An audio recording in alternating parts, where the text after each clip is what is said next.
So kedai makan ni tutup pada hari kerja ni, hari Rabu, which malang lah sebab kedai ni sedap. Assalamualaikum. Okay, dalam video ni saya nak share bagaimana nak meneruskan bisnes yang seasonal, yang bermusim. Macam contoh restoran yang saya tunjukkan tadi tu. Restoran ni dekat dengan Politeknik dan universiti. So ada dua universiti dekat sini.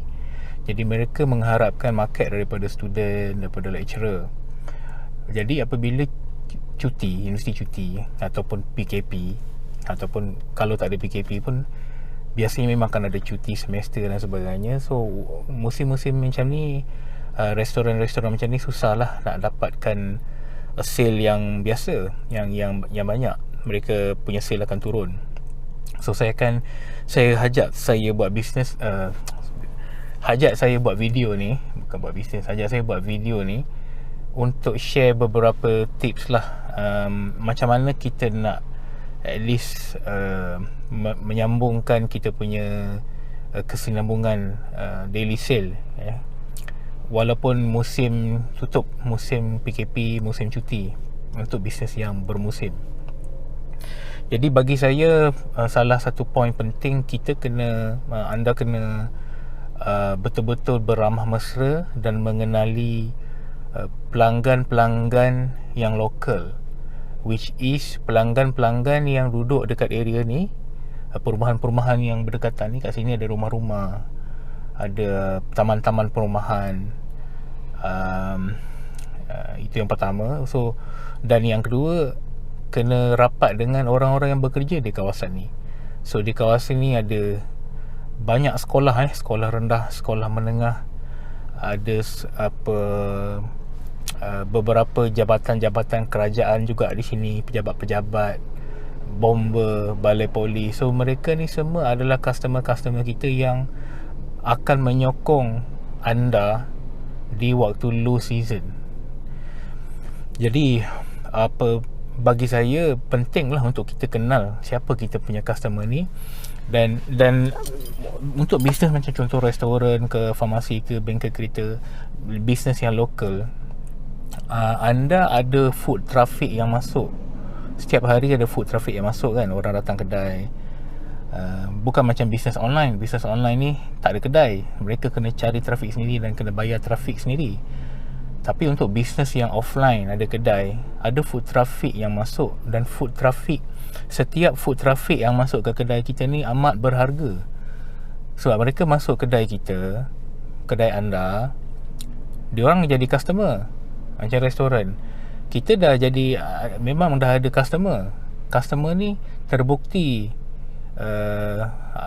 ada di antara mereka, ramai di antara mereka yang suka produk masakan ke, produk kita. So kalau you restoran, customer tu masuk tu dia dah suka masakan tu. Ataupun kalau kita farmasi, customer datang tu dia dah suka kedai farmasi tu. Ataupun kalau bengkel kereta, orang datang dia dah suka bengkel tu. Jadi ini customer ni, customer yang memang dah suka. Bagi saya amat-amat rugi kalau anda seorang kedai, satu kedai lokal, dah ada foot traffic tapi tak tangkap database pelanggan tu. Dan kita boleh tangkap database tu. Saya boleh share kaedah-kaedah dia. Kita guna benda ni, teknik menyerah diri. Okay. Teknik menyerah diri ni maksudnya kita minta customer tu, nak tak dia, kita guna QR code, dia scan QR code, nak tak dia menerima promosi-promosi yang kita akan hantar setiap hari Rabu contoh. Okay. Kalau nak dapatkan promosi yang kita akan hantar setiap hari, setiap minggu, scan QR code ni dan kita akan tangkap mereka sebagai database. Okay. So once dah dapat database, kita akan minta nama dia, email dia, dan nombor telefon dia. Jadi apa yang berlaku ni, saya nak bagi contoh real scenario daripada salah seorang klien saya, restoran nasi dagang dan nasi kerabu di Petaling Jaya. Diorang letak QR code ni, dan apa yang didapati lepas beberapa hari saja implement, kita tengok siapa yang daftar sebagai pelanggan tu. Dan kita boleh tengok daripada email dia. Ada email dia, email daripada tm.net.my. So kita boleh tahu, kita boleh agak orang ni kerja dekat TM. Ada satu email tu daripada umc.edu.my. So kita tahu dia ni daripada mungkin lecturer ataupun mungkin staff daripada college atau universiti. Ada juga daripada mpob.gov.my. So kita tahu dia kerja kerajaan dekat MPOB. Jadi ini database yang sangat penting sebab orang-orang yang bekerja di government, di MPOB, di TM, mereka yang gajinya stabil, mereka ada gaji setiap bulan yang insya-Allah stabil berbanding dengan orang lain. Jadi mereka juga ada kawan-kawan mereka di office tu. Dan setiap kali waktu lunch ke waktu apa ke, mereka akan tanya, kat mana nak makan hari ni? Soalan paling common dalam pejabat, kat mana nak makan hari ni? Jadi kalaulah kebetulan dia orang tengah-tengah fikir nak makan mana hari ni, nak rancang nak pergi lunch kat mana, tiba-tiba dia dapat email daripada nasi dagang ni, kedai nasi dagang ni. Assalamualaikum, kami nak bagi tahu hari ni kita ada nasi dagang dan juga bubur kacang. Bubur kacang ni kita buat tak banyak, mungkin cukup untuk 20 orang. Mehlah datang, saya pelawar datang hari ni. Tiba-tiba keluar dekat email kita, dekat staff MPOB tadi kan, staff MP mungkin beroffice di berdekatan kan. So kalau staff MPOB dapat email, dia akan cadang kawan-kawan dia, jom lah kita makan kat nasi dagang hari ni, ada bubur. Dia akan panggil kawan-kawan dia, jom kita pergi. So mungkin akan datang 3-4 orang, satu kereta lah, mungkin 2 kereta, mungkin satu kereta datang kedai kita. So mereka ni lah yang akan menyokong kita, bawa kawan-kawan datang. Begitu juga apa saja kedai lah, macam contoh kalau anda seorang farmasi kan, tiba-tiba dapat promo hari ni facial cleanser discount hari ni. Mungkin dia datang untuk beli facial cleanser, mungkin kebetulan facial cleanser dia habis, dia datang beli. Dan kadang-kadang dia datang bukan beli facial cleanser je, dia akan beli barang-barang lain sekali. Ataupun anda mungkin satu bengkel kereta hantar offer pada database free alignment hari ni, daripada pukul 12 hari ni sampai pukul 2 petang, kedai kami akan bagi free alignment. Datanglah pelawar. Dia pun datang, tapi bila buat alignment tengok ada problem ni, ada problem tu, so kita akan dapat sale lagi daripada situ. Jadi walaupun sedikit pesanan lah, sebagai macam saya biasa dengan online marketing. Saya tak pandai buat restoran, saya tak pandai buat farmasi, saya bukan background offline, tapi saya banyak bantu offline business menggunakan online marketing. Kepakaran saya online marketing. So kalau anda satu bisnes yang ada kedai offline, restoran, farmasi, bengkel kereta, bakery, dan you all ada asset yang sangat besar, which is database customer yang walk in hari itu, semua database yang anda boleh kumpul. Macam kalau restoran sehari mungkin 100-200 orang datang, saya tengok pun bila saya masuk restoran ramai orang tapi tak kumpul database tu, saya pun Allah tepuk dahi, saya geram, kenapa tak kumpul database. Ini aset yang sangat besar, aset yang sangat besar yang anda boleh gunakan. Sebagai contoh lah, let's say you satu restoran dan you dah kumpul database. Katakan sehari you punya walk-in customer ada 200 orang contoh. Kalau anda kumpul database menggunakan QR scan yang saya cakap ni, dan QR scan ni, benda ni dah jadi normal sekarang. QR code ni benda harian yang orang buat hari-hari. Orang dah tak heran, orang dah terror dah guna QR scan. Anda sepatutnya mengambil kesempatan ini untuk kumpul database customer menggunakan QR scan code.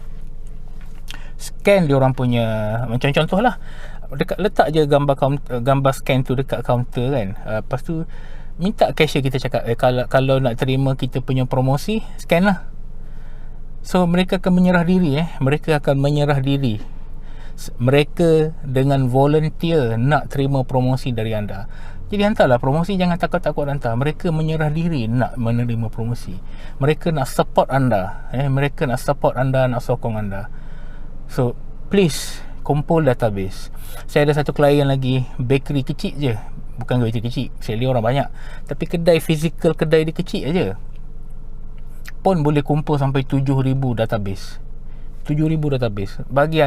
Bayangkan kalau anda satu restoran ada database 7,000, 10,000. anda, siapa yang yang ada database akan jadi raja.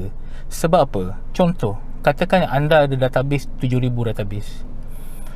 Kedai-kedai lain kat berdekatan ni akan berebut nak sanggup bayar anda untuk blast database anda untuk promote kedai dia. Sebagai contoh, let's say lah saya ada kedai gunting rambut, okey, dan saya sanggup bayar anda mungkin RM500, mungkin RM1,000 untuk blast database anda yang 7,000 tu untuk promote kedai rambut saya.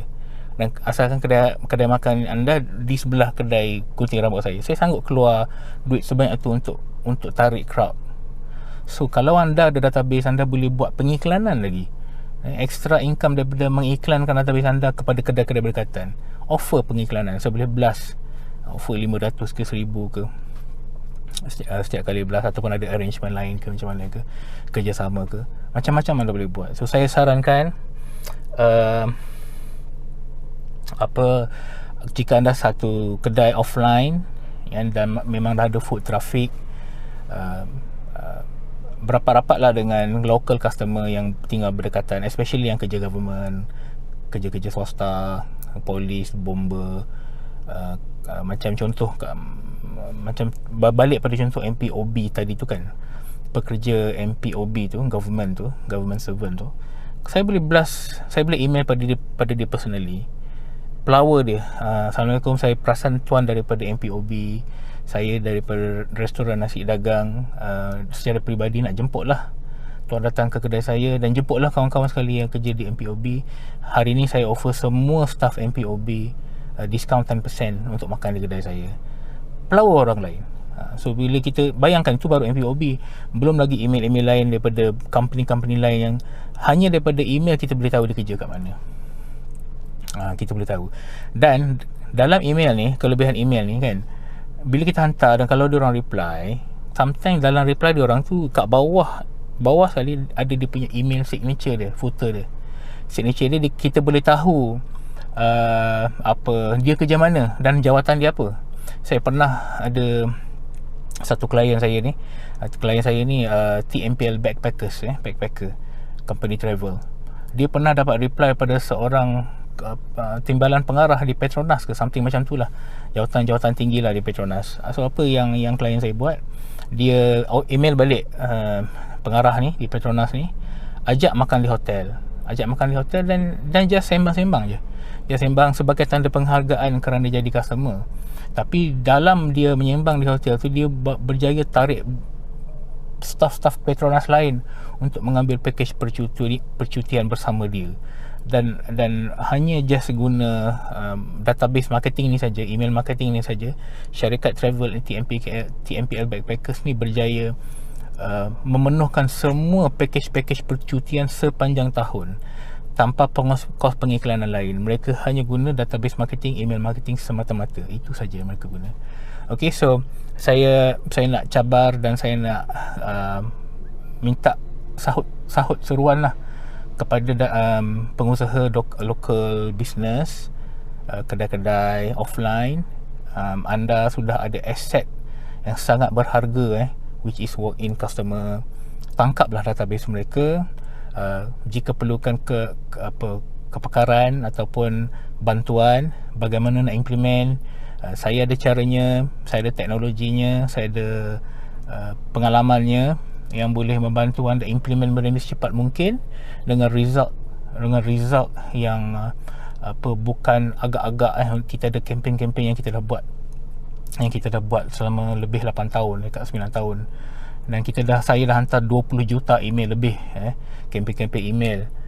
So kita ada pengalaman, kita tahu apa nak hantar, kita tahu apa yang patut kita buat untuk engage customer kita, untuk tambahkan sale, untuk dapatkan lagi banyak review, untuk dapatkan banyak lagi referral mulut ke mulut orang datang ke tempat kita, untuk buat daily cash flow, weekly cash flow, monthly cash flow. Kita ada semua dia punya rangka kerja, framework, formula. Kita dah ada semua benda tu melalui pengalaman-pengalaman kita.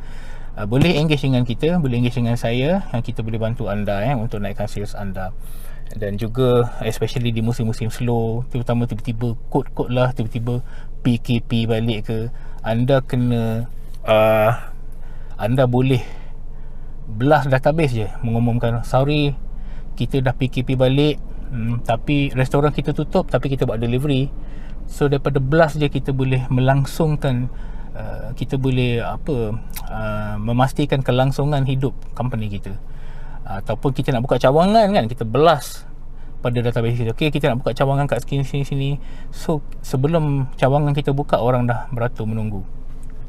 Ni ada satu real story yang saya nak share sebelum saya berundur diri. Ni real story. Pada beberapa tahun lepas, saya dalam 7 ke 8 tahun lepas, somewhere there lah, dalam 6 tahun lepas gitu, di Amerika Syarikat pada ketika tu ada satu ribut taufan yang bernama Katrina. Dan ribut taufan ni memusnahkan kebanyakan coast di sebelah Florida, Texas, belah situlah, bawah belah bawah belah kanan, gitulah, US. Saya pula kebetulan ada kat situ waktu tu. Dia ada kat situ. So saya nampak lah apa yang berlaku dan saya berkomunikasi lah dengan orang-orang dekat situ. Dan salah satu yang saya dapat berita adalah satu restoran ni, ada salah satu restoran di sana, di Texas ni, musnah disebabkan Katrina. Tapi kebetulan mereka ada simpan database email customer. Mereka simpan database email. So sambil mereka membina semula restoran mereka yang baru di lokasi lain, mereka blast kepada database ni. Mereka blast perkembangan mereka.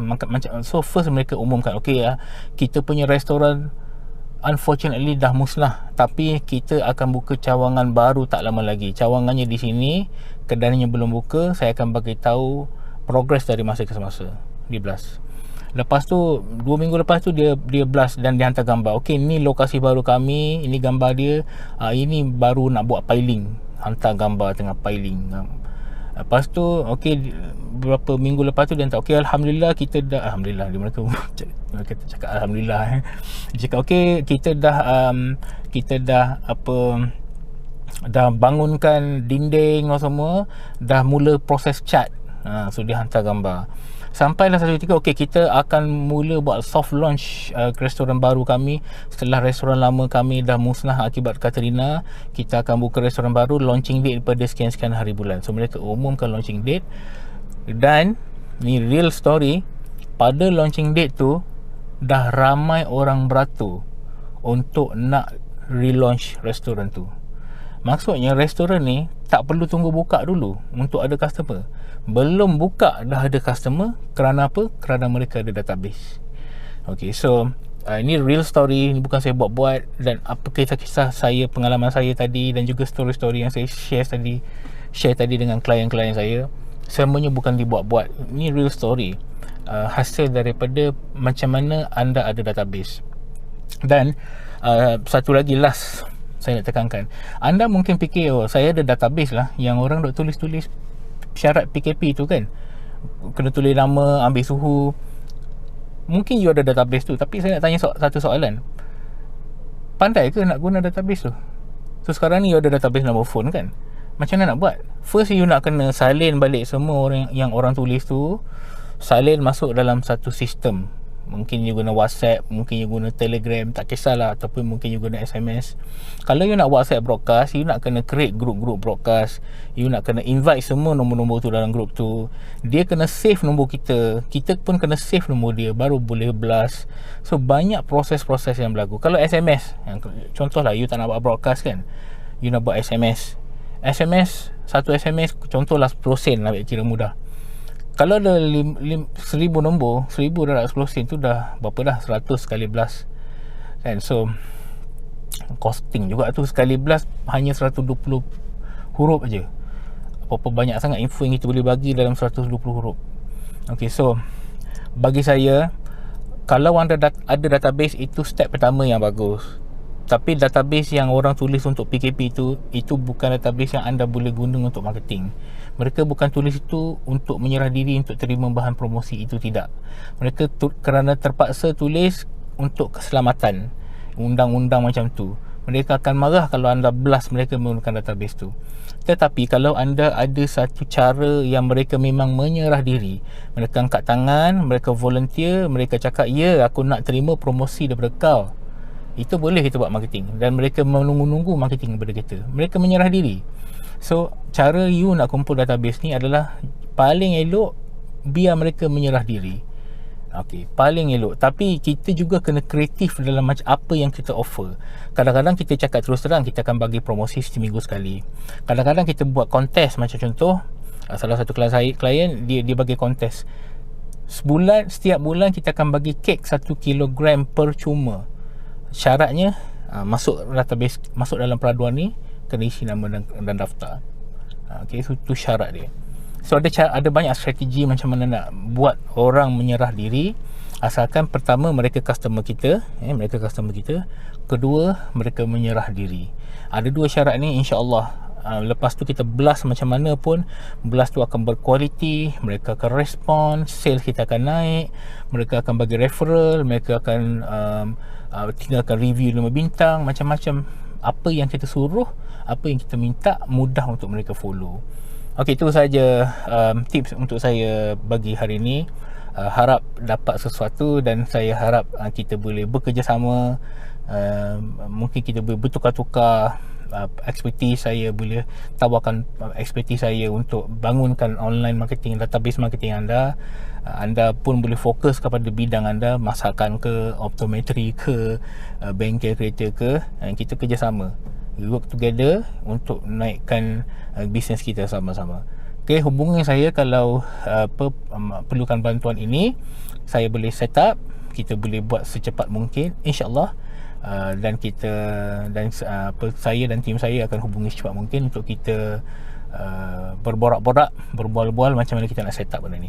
Okay, thank you banyak-banyak kerana sudi ambil masa dah dekat 20 minit ni untuk mendengar. Okay, jumpa lagi. Assalamualaikum warahmatullahi wabarakatuh.